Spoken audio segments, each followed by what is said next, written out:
Hi friends, అందరూ ఎలా ఉన్నారు? Welcome to my YouTube channel.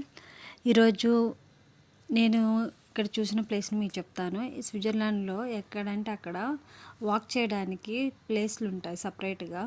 దానికోసం వాళ్ళు ఏమి చేస్తారంటే వుడ్ సర్ఫేస్ని పెడతారనమాట. సేమ్ మట్టి ఉంటుంది, దానిపైన వుడ్ ఉంటుంది. ఎందుకంటే స్విట్జర్లాండ్లో మోస్ట్లీ 9 months రెయిన్ ఉంటుంది, లేదంటే స్నో ఉంటుంది. ఓన్లీ 3 months వెట్ ఉంటుంది వెట్ లేకుండా ఉంటుంది. ఆ 3 monthsలో కూడా ఏదో ఒక రోజు వర్షం పడుతూనే ఉంటుంది. మహా అంటే ఒక 1 week డ్రైగా ఉంటుంది ప్లేస్ అంతా. అందుకని వాక్ చేయడానికి కోసము వుడ్ సర్ఫేస్ అంటే వుడ్ ముక్కలు ఉంటాయి కదా సన్నగా, అవి పెడతారనమాట పాతకి.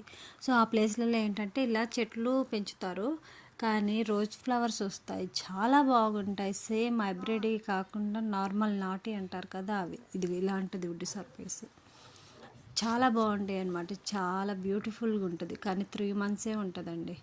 సరే, ఈరోజు మంచి మాట ఏం చెప్పుకుందామంటే, ఎవరైనా మీకు ఎమోషనల్గా వాళ్ళ ప్రాబ్లమ్స్ చెప్పినప్పుడు మీరు వినండి, వాళ్ళని సపోర్ట్ చేయండి, దాని నుంచి ఓవర్కమ్ అవ్వండి అని చెప్పండి. అంతేకాని ఆ ప్రాబ్లమ్స్ని మీరే తీసుకొని అవి నా ప్రాబ్లమ్స్ అని ఇంటి దాకా తీసుకొచ్చి మీరు క్యారీ చేయొద్దు. జస్ట్ వినండి, వదిలేసేయండి. తర్వాత వాళ్ళు ఫ్రీగా ఉంటారు, మీరు సఫర్ అవుతూ ఉంటారనమాట ఆ ప్రాబ్లమ్స్తో. అందుకని ఎవరైనా మీకు కనెక్ట్ అయినప్పుడు ఎమోషనల్గా సపోర్ట్ చేసి వదిలేసేయండి, అంతే. మీరు క్యారీ చేయొద్దు. బాయ్.